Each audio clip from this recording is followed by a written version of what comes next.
Remember the golden age of the internet? You know what I'm talking about, right? A bygone era when things were a lot more simple. You didn't have to worry so much about what the government or corporations were doing with your data behind the scenes, or maybe you should have. And generally people would just come together to have a good time. The World Wide Web was once a new frontier, a wild west of ideas, a place where you or anybody else could go and share just about anything without concern that somebody might be looming over your shoulder. People were flocking to the internet to capture whatever the hell this craze was. Video and file sharing were becoming incredibly popular and served to incentivize the rapid push towards interconnectivity. If you weren't in on the jokes and weren't there for the infancy of certain fads, then you weren't one of the cool guys. Well, yes, a large portion of internet traffic was and still is built around adult media, but for the most part, you could argue that there was a level of purity to the web. It was yet to be fully tainted by the extensive use of the masses, but there was always people that wanted to use the power of the information superhighway for something a touch more nefarious. Hackers, malware, game cheaters, the list could go on. A bunch of people that sought to create untold misery and turmoil for people that were seemingly too stupid to hit X on the program they were using. Anonymity and easy access to the internet made for quite the spectacle when combined, leading to the abundant surge of shock content. Shock content is simple. Something is designed or curated in a way to, well, shock the viewer. This usually ranges from the following: gore, such as fight videos that go too far, stupid people getting themselves into bad situations, or clips of the cartel dealing with their enemies. In the late 2000s, it was incredibly common to find footage of people battling or dying in the Middle East, but this is only scratching the surface of the uglier side of cyberspace. Mature media, footage or images from extreme adult content. This can be really violent pornography, disgusting fetish content, or outright revolting videos that make it easy to lose your lunch. This was the more common between the two possible options. There were times when the two types would overlap, but it was largely centered around the more depraved parts of sexuality. Simply put, most human beings are inherently vile creatures, and some sick people get turned on by the most sickening of things. While some may find this stimulating, more grounded and functional members of society can see right through it, having the appropriate response: vitriolic disgust. Some of the people who were rightfully opposed, however, understood the assignment. They got what the message was, and after wiping away the vomit from their lips, they'd send the video to their online buddies to get a reaction. Or perhaps they'd find a relative who was in dire need of some excitement. Shock sites became an immediate hit among internet users, with online denizens saving and forwarding links to anybody they could think of. You know, with how the news media, if it bleeds, it leads, it's the exact same thing on the internet, only it does even better if it involves bodily fluids and human waste. The worst factors of humanity have been extensively documented and shared online for anybody to view and gawk at. For better or worse, the internet will always house anything you can think of. When discussing viral, inappropriate videos that have made their rounds on the World Wide Web, two similar but distinct names always rear their ugly heads: Two Girls, One Cup and Swap.AVI, two respective ventures into the world of grotesque porno. Odds are, if you've spent any sizable portion of time on the internet, you've heard or actually seen the footage of these truly terrible pieces of media. In fact, they've largely shaped the way we view shocking videos and images, allowing us to approach the topic with a touch more nuance, even if all that witness the footage ends up projectile vomiting.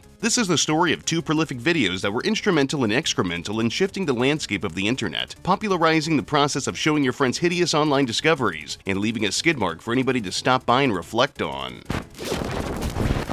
Let's start off with one of the most famous shock videos ever made, shall we? Two Girls, One Cup can be summarized with a single word: phenomenon. Odds are that if you were active on the internet in the late 2000s, right around the years of 2007 to 2009, there's a very high chance that your best friend subjected you to a video of two women exchanging waste. It was a trend that was sweeping the web, with links to a disgusting clip of two women kissing, crapping, eating said droppings, and then upchucking it onto each other just popping up around online. Nobody had an explanation as to how or why this video was surging in popularity, and it didn't really matter. The net was known for being a mysterious haven for perverse media, but not many people had witnessed something quite this shocking. Got a friend you want to make hurl? Maybe a family member that's really uptight and has staunch religious or political views. Or, hear me out, maybe your boss has been too harsh on you at work. Everybody who was touched by the ugliness of this video would also likely have somebody they'd thoroughly enjoy introducing to this abomination. Turns out this video was only a small segment of a feature-length adult film called Hungry Bitches by MFX Media. The cinematography was by Roger Wu, and it was directed by Marco Antonio Fiorito, going by Marco Villanova for his films. It was released on January 5, 2007 and ran for a whopping 62 minutes. That's a lot of time dedicated to defecating and vomiting, but here we are. There's unfortunately a sizable number of people out there in the world that can't just get off to normal stuff like everyone else. I'm not talking about those freaks that like to get their balls stomped, or people that brand themselves with hot irons, or even the wackos that fill up jars with their spunk, but rather a fragmented part of humanity that gets randy at the thought of scat. For whatever ungodly reason, there's some folks out there that get all hot and bothered at the thought of witnessing someone pinch a loaf, or even worse, getting involved in said act. This obviously means that these bizarre people have to find a way to satiate their desires for excrement munching, and most of these people are going to have problems finding others who are interested in engaging in said acts. I'm sure there's plenty of online forums that are perfect for them, but still, I would have to assume it's a very small market. Even then, if people have a desire for something, even if it's wrong and revolting, there will always be people that are ready to rush in and provide the service for a quick buck. It's business, however filthy it may be. This stunning example of cinematic trash was filmed in Brazil, if you can really believe it, and it would take a while before it would start making rounds online. It's really not hard to see why it was such a controversial topic, and how it was able to spread, or rather smear, so efficiently. Do you like hot fudge sundaes? The mastermind of this product, Marco, was born on July 1st, 1971 in Sao Paulo, Brazil. He's a self-proclaimed, quote, compulsive fetishist and, quote, an artist in the art of movie making. I'd argue that recording women taking a dump and everything else related to it isn't exactly art. If what he says is really the case, then someone could go to a public park and record a dog doing its business and be just as much of an artistic asset as Marco. He became infatuated with the art of cinema in 1994. There were tons of fantastic movies that were being released up to this point, and it looked like the entertainment business was only going to get more expansive as time moved forward. This was quite the exciting period for people that wanted to express themselves in a visual form, and Marco sought to seize this opportunity to make some scratch. Only, well, they weren't making something you'd necessarily want to see in a cinema. I guess holding out hope that they were going to make some fan interpretation of what Ghostbusters 3 could have been is unreasonable. In 1996, with the aid of his wife Jolma Brito, who went by the pseudonym Letitia Miller, Marco started a fetish film business to capitalize on the market of taboo adult content. The business started out with relatively tame stuff like foot fetish videos. Still weird, but not necessarily as horrific as what they'd later be known for. This is sourced from a court document declaration by Marco himself. Quote, in 1994, I became interested in producing films on my own. I learned the art of filmmaking. In 1996, I started a business with my wife Jolma Brito Fiorito, who used the artistic name Letitia Miller. The business was producing fetish films. At that time, my wife and I did everything. We were the actors, the producers, as well as the filming. Sometimes we hired other people to operate the camera. The only films we made were about feet fetishes. I placed ads in the local newspapers offering fetish films. The people that were interested called a phone number with the ad, and I told them about the available fetish films. The buyers would place an order and I would personally deliver the videos to their homes, where I would collect the money for the sale of the videotapes. When the business started making money, we started to hire other actors for the films. But just because they were successful in making silly little foot fetish videos, they decided to branch out into other markets. It makes sense from a business standpoint. You've got to expand your market and do a little speculating to eventually do some accumulating. Now, a more grounded person would probably look at the situation and think, okay, so we need to up the ante. Maybe we can film some bondage stuff or something. People like that stuff, right? And they'd likely realize that they'd be getting into a seedy and dangerous market that they had no business in being in. Marco and his wife, however, decided that the only way they could really improve their income is to do what others were normally opposed to do, taking a shit on camera.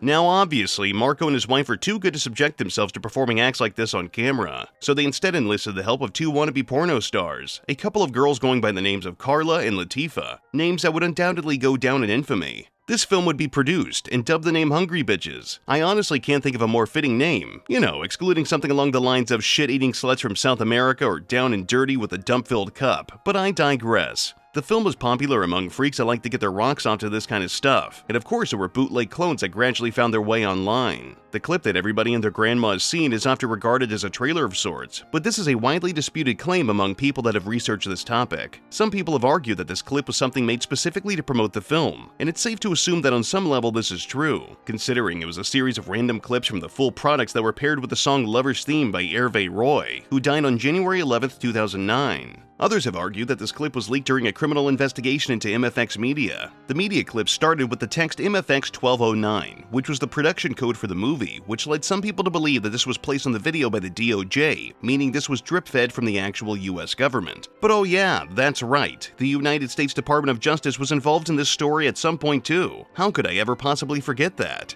In the year of our Lord 1999, the internet had proven itself to be a lucrative market for sharing and selling adult media. One man, named Luis Vilas-Boas, had decided to introduce himself to Marco and propose the idea of the two joining forces to sell their products on the internet. Marco was naive about the complexities of selling such products internationally and opted to join up with Luis to build a prosperous media company that sold videos of women taking shits. People could still order tapes to be sent directly to their door, but the web offered something even more enticing than just waiting for the materials to arrive at one's doorstep: direct downloads. For the right price, you could pay websites to give you a direct download link to whatever uncouth thing you were feeling like cranking your hog to. These days, there's more money in just keeping the videos within some kind of layer of digital rights management, like streaming the video to you, but really, the porno industry innovates faster than you would expect. Simply put, if you want something, there's going to be someone out there that'll provide it for you so long as you fork up enough cash. In Marco's position, if he wasn't producing the stuff and trying to turn a profit, then somebody else would come along and undoubtedly steal his market. If only he could have made stuff that wasn't about, well, shit. In September of 2006, the U.S. Department of Justice arrested a Brazilian man residing in Florida for his distribution of obscene material. This man was Danilo Demos Kroos, a 42-year-old lawyer who was running websites that offered disgusting stuff for purchase. He was charged with conspiracy to distribute obscene material, which is a felony carrying a max penalty of about 5 years in prison and a whopping $150,000 fine. That's certainly more cash than you can shake a mookie stick at. Because of this, there's actual legal documents that were produced by the Department of Justice that use words like piss, bukkake, and fisting. Think about that for a second. It's hard to deny that it's kind of funny that taxpayer money was spent writing up such a document. I mean, good on the government for actually doing its job for once and apprehending vile bastards like Danilo, but damn is the official write-up funny. According to said documents, quote, on or about November 2003, I received a referral from Poster Inspector Beth Bindle from Miami Division Headquarters. Inspector Bindle had begun an investigation into a company that sells videotapes and DVDs of multiple fetish-type films, to include scat, piss, vomit, bukkake, and fisting. Now, I'm not much of a legal buff, but I have read a few legal documents before, and I just find it so funny that an article like this exists. What a peculiar little world we live in, huh?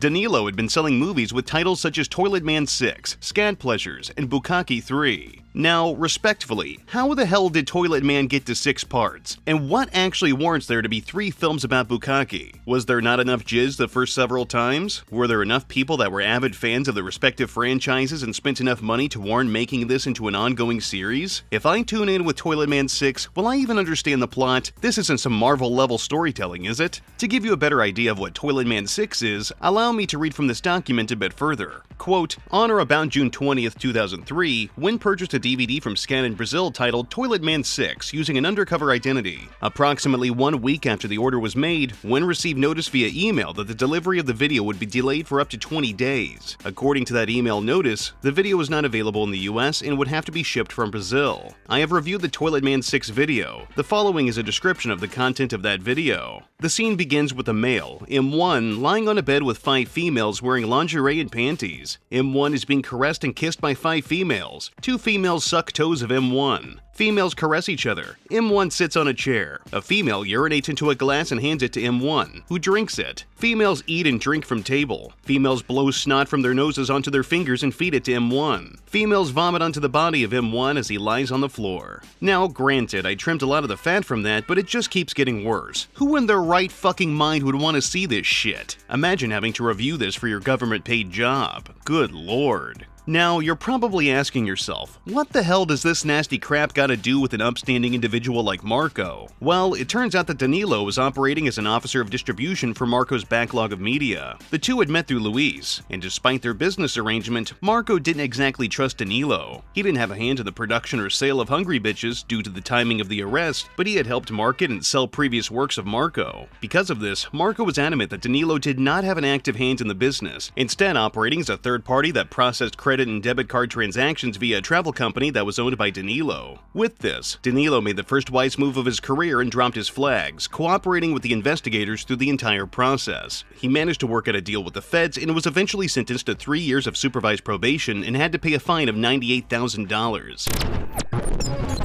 Marco had tried to defend himself against the charges that were brought against him by the United States government, but to little avail. During this process, Marco would carefully try to weasel his way out of anything they tried to pin on him, even trying to feign ignorance to the illegality of what he was doing. Quote, "The films that I make are not illegal in Brazil, and I didn't even imagine they were illegal in the United States of America. I have already searched the internet and saw many American companies that sell this type of film on the internet, so I didn't imagine these films were illegal in the USA. Nobody ever told me that producing or having this type of film would be illegal in the USA. And because I don't participate in any of the administrative matters of the business, I don't know of any context from the American government informing us that these films or the sale of these films was considered illegal. If I knew that the sale of these films via the internet was illegal, I would have stopped because the money is not the main reason I make these films." Ah yes, what a solid defense, saying something along the lines of, "Oh, I didn't do it just for the money, I did it because I'm a sick nasty fuck," doesn't really help sell his narrative any better. Additionally, ignorance of crime doesn't mean that the crime wasn't committed. He could have easily looked into the laws that govern the United States. All of that information was freely available on the internet then, and it still is now. Why would any reasonable person get involved in any kind of business without making sure they understand what they're exactly getting into? I guess questioning the rhetoric of a man who likes to record women pooping on each other is a waste of time, but here we are. He also tried to argue that he's made similar films using chocolate instead of fecal matter, as many actors will make these types of movies but won't agree to ingest duty. While I have no doubt that this type of stuff has been faked before, I've seen the 2 Girls 1 Cup video, and I've taken more than a couple of dumps in my day. Judging by what I witnessed, I don't think that was soft serve ice cream. Close, it certainly shares a lot of traits, but I'm unmoved.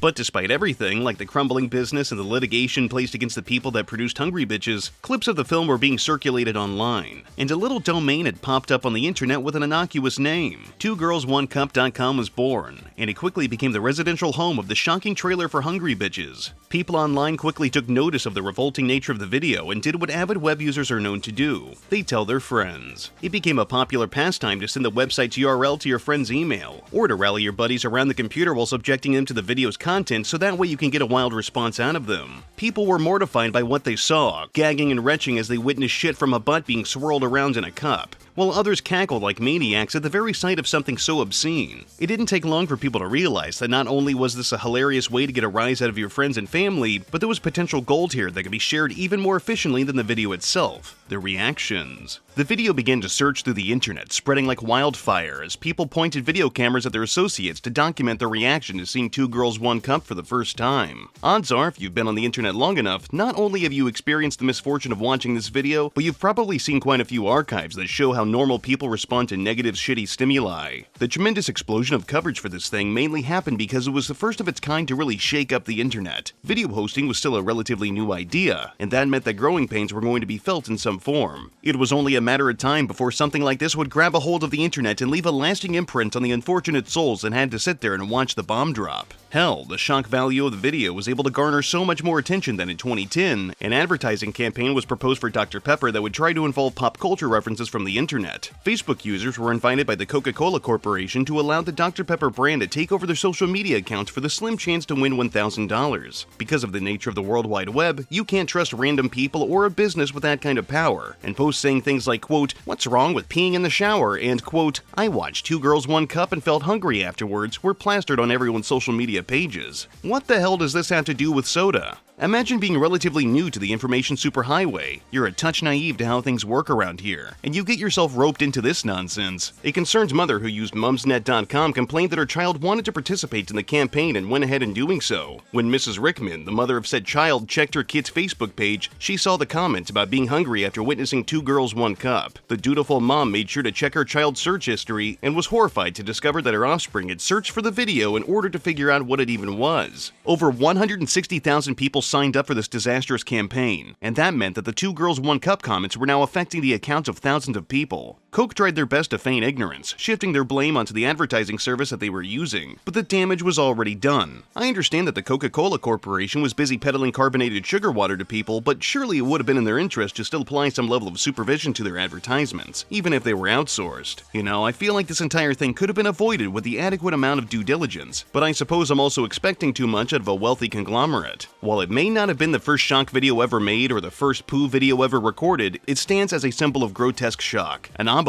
that remains erected, unaffected by the rapidly changing landscape of the World Wide Web. Peculiar, disgusting, and weirdly inspirational. If a literal piece of shit can make moves online, then what else would come along and change the course of internet history as we know it? It's a scary thought, but the unpredictability of the web will always have some level of magic to it. Just go to YouTube right now and search for 2 Girls 1 Cup reactions. You'll find literally thousands of reaction videos, and that's just on YouTube. That doesn't even factor in the many more thousands that are just floating around on Facebook, archives of MySpace, and so much more. There's even people still being surprised by this footage today, and it remains to be a massive shared factor on the internet. Safe to say, if you're going to be an active participant in some kind of online group or discussion, you're more than likely going to witness the video if you haven't already. Consider it a bit like, hazing, if you will. Nothing else has truly come close to what this video has achieved. Granted, it's not like it did anything good for the world, but it still managed to leave a skid mark on the web. It's not uncommon to see something mortifying online, especially these days, and as such this type of vile footage doesn't get the same kind of attention that it used to. As of late, it takes something truly special to stick around longer than your typical meme or fad does.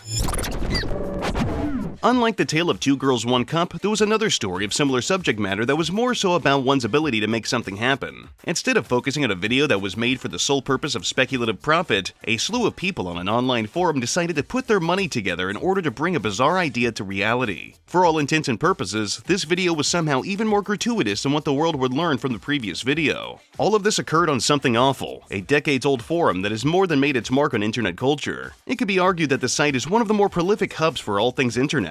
Some of the best and worst ideas online were conjured on this site, and Swap.AVI is only a small portion of the grander mythos of the forum. In 2004, a humble user going by the name Metis went out of his way to make his name known. I probably messed up his name, maybe it's Mati, but we're gonna go with Metis. This guy was quite the interesting specimen. While he shared similar opinions to other people on the site and also understood their culture, he took things to an extreme, a place most people wouldn't even dare to let their minds drift. You see, Metis, like most people on the internet, has a disdain for women. Why? I don't really know. He probably has a reason that he feels is sufficient enough for himself. Anyway, he had recently learned that there was a Brazilian pornography company that was willing to make custom videos for a price. Metis, being the upstanding individual that he is, contacted the studio to inquire about what they could possibly do for him. The message read, quote, "I've read the rules of requesting a movie to be made, and it said that if I have a fetish that is different from what is offered, you may be able to talk to the directors and work something out. I got a great idea while watching some scat movies recently. Scat swapping. This would basically be a movie where a woman's ass is penetrated by fingering and tonguing and fisting to make her anus very loose. A third woman would pull her anus open further and hold it open. Meanwhile, the second woman, the scat giver, shits in the first woman's open ass. The woman whose ass has been shit in will then shit the scat giver's shit back out, and everyone will eat it. If possible, I would also like it if the women were able to vomit in the woman's ass along with the shit, or afterwards, so the vomit could also be shit out and eaten. Please get back to me and let me know if this is something you can accomplish in a video, and if so, how much would it cost? Thank you. Oh god, my mouth tastes like shit now. Now, without trying to be an armchair psychologist, let's try to figure out why you might have wanted to see such a thing. As we understand from the previous video we talked about, there are some really sick, twisted motherfuckers out there, and sometimes they can't just spew their goo from hooking their nuts up to a car battery, so they have to raise the stakes. Maybe Metis is just an ill bastard, or maybe this is some kind of long-form op where he tries to get back at women by making them poop into each other. Perhaps his mother wasn't nice to him when he was a kid, and now because of his vitriol, scuzzy bitches gotta take somebody else's colon gravy in their poop chute. It's more common than you think. I mean, usually people that just hate women end up hitting them, but I suppose this works too. Come to think of it, maybe you shouldn't do either of those things, but I would contend that one is a little more deranged than the other. Metis created a thread on the forums to inform other goons about what he was intending to do with his hard-earned cash. He was willing to part with his most prized possessions in order to make his dreams come true as a motion picture that just so happened to involve excrement. People were not initially too keen on the idea of helping this guy raise money to watch women do their business on each other, but at the same time, they were also morbidly curious. Surely he was just another guy pulling off some kind of LARP to get attention, right? People just had to learn what the genesis of this thought process was, and continued to question whether or not he was actually sane. Because who the hell would want to spend money on that? Nobody even thought that enough dough would be stockpiled to eventually kickstart the film's production. But again, we're left with the age-old question of what the fuck and why. Metis decided to step down from his throne and divulge in the inner machinations of his brilliant brain. Quote, "I like scat because it's demeaning to women in a sexual way. It makes them subordinate to the extreme because eating shit is the worst thing anybody can do besides cannibalism. Even look back to Greek and Roman writings, the Bible even. There's scat in comical and also dramatic sense. It's always been there. It's one of those disgusting taboos. And sometimes I like to get off to the depravity of a woman who is willing to swallow someone's shit. Sometimes, after reading the quotes of other people, I like to consider the possible pros and cons of just blinding myself with a screwdriver so I never have to do it again. This has been one of those times. I mean, if you're trying to degrade women or something, there's probably methods of doing it that don't necessarily need to involve someone's droppings. But again, this is certainly a way to do it nonetheless. I guess we can at least say that Metis was thinking out of the box. But even with all of this in mind, people still wanted to inquire further, because this was the early 2000s and who wasn't going to tune into a thread where somebody was trying to get women to demean themselves for a paycheck? Some people trying to push back against Metis' idea, proclaiming that he was a vile person who wanted other people to finance his aggressive fetishism of bodily functions. And while they were correct with their observations, others were in avid support of the potential scat-bound misadventure because they were perverts themselves, or they knew they just had to live in a world where such a movie exists. Metis would eventually share the required amount of money with his newfound audience. The Brazilian studio had finally responded to Metis' initial email, and he dropped their reply in the thread. Quote, "A scat movie with 2 girls costs $350 US,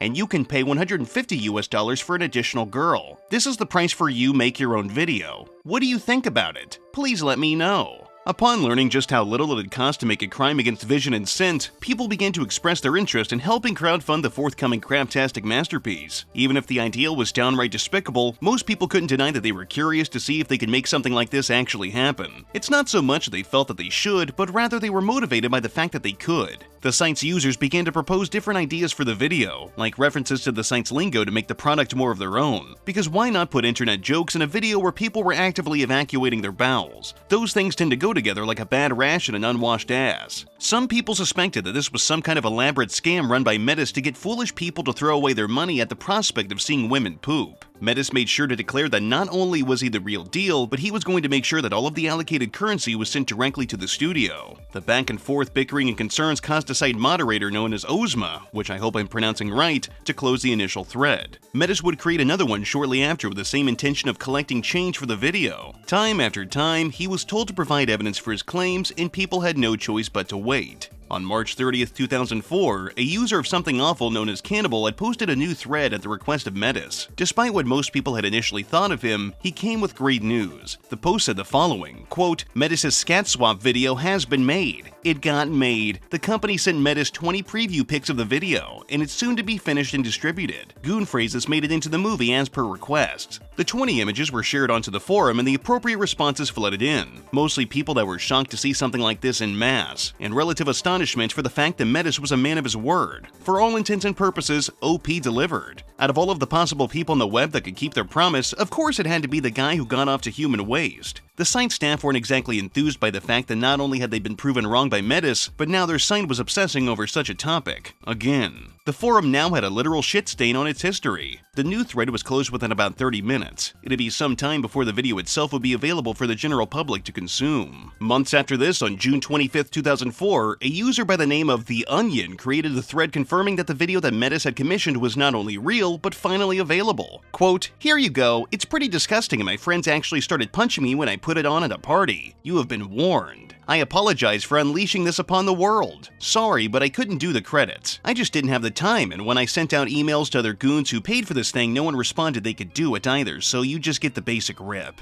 I have a DVD copy of it, and there was a goon, I don't remember who it was, that offered to make copies of it to sell to people. I don't know if he is still interested, but if not, you can post in this thread or PM me and maybe we can work something out. Oh, and if for some reason you are really dense, this is scat porn of the worst kind. We're talking about shit eating, shitting into asses, only to have the shit shoved in further by shit-covered hands, vomit, and smeared everywhere. This is not for the faint of heart. Enjoy! Despite everything and all of the people that denounced the power of Metis and the alleged Brazilian studio, the damned movie was actually made, and it was every bit as revolting as you would likely expect. Now, I've seen some pretty horrendous shit online, but I don't have the stomach to withstand watching the entire hour-long film. But thankfully, there was a kind enough soul who sat down and watched the entire thing from beginning to end. It even provided a play-by-play of the footage. So a big thank you to Zach Parsons, who on December 28, 2006, took the time to retell the story for anybody to come and learn. There are images of the video on this page if you can stomach seeing them, but I'd highly recommend averting your eyes and finding some kind of scary god to pray to. I'm not going to read the entire play-by-play, but here's some of the highlights. 4 minutes, 53 seconds. The teacher's been writing catchphrases from Something Awful on the chalkboard with chalk. She has written Pack Chewy Oomph from Low Tax's famous space robot Bonanza prank on the chalkboard. I don't know what the exact opposite emotion to ecstatic would be, but I'm fairly sure the emotion would be Low Tax's reaction to hearing the news. 8:28. They are all disrobing. Each of them is ugly in their own unique way. I take some small consolation from the fact that nothing beautiful will ever be ruined by this video. 9 minutes, 12 seconds. The teacher has a finger up her butt. They seem very excited about this. 21 minutes, 18 seconds. One of the girl's fingers is caked in feces. She is licking it off with a feigned joy. Her acne reminds me of the texture of an oil painting. 22 minutes, 31 seconds. It began so suddenly I scarcely had time to gag. Serpentine coils of battery brown, here and there a nut or a piece of corn. Between smiles and giggles, they look as if they might cry. Perhaps it is my imagination. I am shaken. 25 minutes, 46 seconds. They are feeding huge handfuls to one another. Their eyes roll back and they gag. The earth has cracked open and hell flows out in a great brown river. 29 minutes, 8 seconds. It is smeared all over their faces and breasts. They swallow with efforts. The sound is like applying paste slowly and carefully to the back of a construction paper owl. I see myself in their eyes. We want to die. 34 minutes, 18 seconds. They're trying to load the feces back into one of the girls' buttholes. It's everywhere by now, the way the fog blankets the hills of a village in Basque. I see a lone goat, a bell jangling around its neck. It bleats and leaps into the air, exploding into a welter of 98-degree shit. I do not vomit. 1 hour, 1 minute, 22 seconds. They're all laughing. It's over. I check my revolver, but I have fired off my last cartridge at an Indian I caught eating a discarded shoe from my trash. I place the pistol to my temple and pull the trigger anyway. One of them seems to be crying. Click, click, click. See what I mean? Certainly not for the faint of heart. Thankfully, this is where this story ends. A man had an idea, gave it a lot of thought, and put his plan into motion. Sure, he needed the help of similarly curious and unhinged folks on the internet, but that's to be expected. Yes, it's a reprehensible video that never should have been made, but Metis was able to acknowledge that he had something that he wanted to see happen, and he did everything in his power to make it real. If you've got an idea that you're intending to chase, then do it, because some freak managed to crowdfund a poo porn video while you're still sitting there contemplating whether or not you're gonna do the thing. Don't let yourself be outdone by a scat fetishist.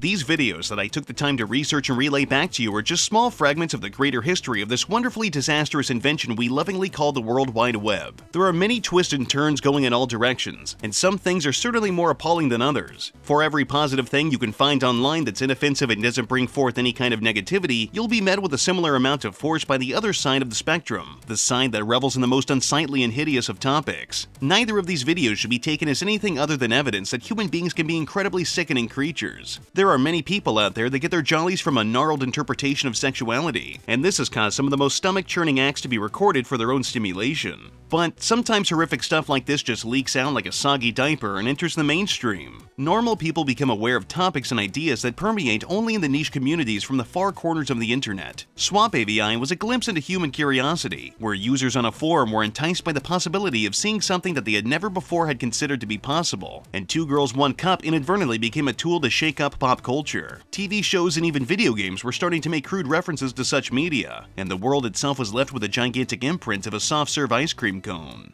If there's anything to take away from this video, other than the fact that there's some really sick human beings out there, it's that the internet will always prioritize something that is scandalous, ghastly, and funny simply because it can. You never know what you're going to find online, and these stories are prime examples of that. If you're ever looking for some cheap entertainment, consider pulling up classic reactions to these videos, and reminisce about the old days when some buddies could trick their friends into watching something that'd never leave them. It's a simple practical joke that'll likely never stop being funny. But with that being said, that's going to be it for today's video. video. If you like what I do, leave a comment, rate, and subscribe. If you want to support me in a more personal way, you can check out the Patreon link and the Teespring link in the description. I've also got a Newgrounds account if art stuff is your thing. I've got more contents coming down the pipeline. But until then, I'll see you degenerates next time.